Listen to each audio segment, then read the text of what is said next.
आजम खान पर यूपी सरकार की एक और कार्रवाई सामने आई है। इंतजामिया की कार्रवाई से बच्चों के इम्तिहान मुतासिर, स्कूल के प्रिंसिपल के सवालों का जवाब नहीं दे पाए अफसरान। अखिलियती महकमे ने दिया है 15 दिन का नोटिस। मौलाना जौहर ट्रस्ट के एक और स्कूल को किया गया है सीज। इस बिल्डिंग को अखिलेश सरकार के दौरान आजम खान के जौहर ट्रस्ट को लीज पर दिया गया था। योगी सरकार ने लीज कैंसिल कर दी थी और अब बिल्डिंग सीज कर दी गई है। लेकिन हैरानी की बात यह है कि महकमे ने गुज़िश्ता 6 मार्च को 15 दिन में स्कूल खाली करने का नोटिस दिया था, लेकिन 15 दिन पहले ही इंतजामिया पहुंचकर स्कूल को सीज कर दिया है।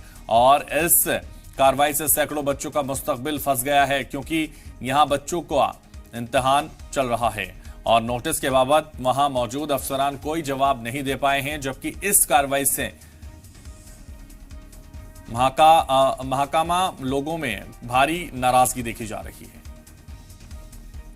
तो मकामी लोगों में भारी नाराजगी इसको लेकर अखिलियती महकमे ने दिया है 15 दिन का नोटिस। ब्रेकिंग न्यूज आपको बता रहे हैं, आजम खान पर यूपी सरकार की एक और कार्रवाई सामने आई है। आजम खान के जौहर ट्रस्ट को लेकर एक और ये कार्रवाई हुई है। इंतजामिया की कार्रवाई से बच्चों में के इम्तिहानात पूरी तरह से डिस्टर्ब हुए हैं। 15 दिन होने में तो टाइम है और इन्हीं के अंकित सर है, उन्होंने ही ये लेटर भेजा था जो अंतिम नोटिस था। यहाँ आपकी कोई बात सुन रहा है? जी, यहाँ कोई आपकी बात सुन रहा है? कहाँ सुन रहे हैं? कहाँ सुन रहे हैं? परीक्षाएं चल रही है क्या? स्कूल में परीक्षाएं चल रही हैं जी, ये आज जो कार्रवाई हो रही है क्या कहेंगे इसको लेकर? ये सही नहीं है। क्यों? देखिए, अभी जब हमें टाइम दिया गया था, अभी 15 दिन का टाइम दिया था, अभी 15 दिन हुए भी नहीं है। उतनी तो मोहलत देंगे ना। वो अपने जो उन्होंने पास किया है ऑर्डर्स, उसको तो कम से कम फॉलो करें। हमारे पास अंतिम नोटिस जो आया था वो 6 तारीख को आया था। उस अकॉर्डिंग 15 दिन का टाइम था, क्योंकि 18 तक हमारे यहाँ एग्जाम्स चल रहे हैं बच्चों के। तो अब ऐसे कैसे बताइए, बच्चों के एग्जाम्स कहाँ होंगे? फिर 18 तक है, उनका क्या होगा बच्चों का फिर? तो आपने इस नोटिस को लेकर किसी से बात की, किसी अधिकारी से बात की? हमने वहाँ भेजा है, अल्पसंख्यक विभाग को लेटर भेज दिया जी। क्या कहा, क्या आश्वासन मिला? वहाँ से कोई अभी रिप्लाई नहीं आया। वैसे भी उन्होंने 15 दिन का टाइम तो हमें दिया ही था, उसको 20-21 तारीख में होगा वो पूरे 15 दिन।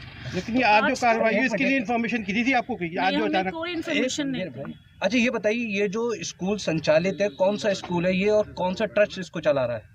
रामपुर पब्लिक स्कूल है। अच्छा, कौन सा ट्रस्ट इसको चला रहा है? जौहर ट्रस्ट। अच्छा, जौहर ट्रस्ट आजम खान साहब का है जी। शासन द्वारा जो जौहर ट्रस्ट से संबद्ध ये स्पोर्ट्स संस्थान था, इसकी जो लीज थी वो निरस्त कर दी गई थी। उस क्रम में अल्पसंख्यक विभाग को पत्र जारी हुआ था, जो कि इनको स्कूल को जारी हुआ था कि स्कूल 15 दिनों में खाली कर देंगे। 2 नोटिस जारी होने के बावजूद भी विद्यालय को खाली नहीं कराया गया। इसलिए अल्पसंख्यक कल्याण विभाग द्वारा और जिला स्तरीय और मंडल स्तरीय दोनों विभाग द्वारा ये निर्णय लिया गया है कि इसको सीज किया जाए। इसी क्रम में सभी अधिकारी यहाँ उपस्थित थे। इन उपस्थित के दौरान सभी को स्कूल को सीज किया गया। अच्छा, एसडीएम साहब, जो स्कूल के प्रिंसिपल है उनका कहना है कि हमारी जो इनलीगल तरीके से इसको किया जा रहा है, क्योंकि अभी टाइम है। मैं इनसे स्कूल के प्रिंसिपल अभी उपस्थित थी यहाँ पे, मैंने इनको बताया कि अगर ऐसी कोई बात है तो ये जिला अल्पसंख्यक कल्याणाधिकारी से या मंडल अल्पसंख्यक अधिकारी से जाकर मिलके अपनी बात कर सकती है। सर, जो नोटिस का समय था वो समय ये वो विभाग बता पाएगा इसकी बात। तो अब कब्जे में ले ली प्रशासन ने? पूरी प्रशासन बहुत ही कब्जा लिया गया है। और सर प्लीज, अभी तो नोटिस तो सर पूरी बिल्डिंग को सीज कर दिया गया है। अब आप देख रहे हैं पूरी बिल्डिंग को सौंप के विभाग को ही सौंपा गया है।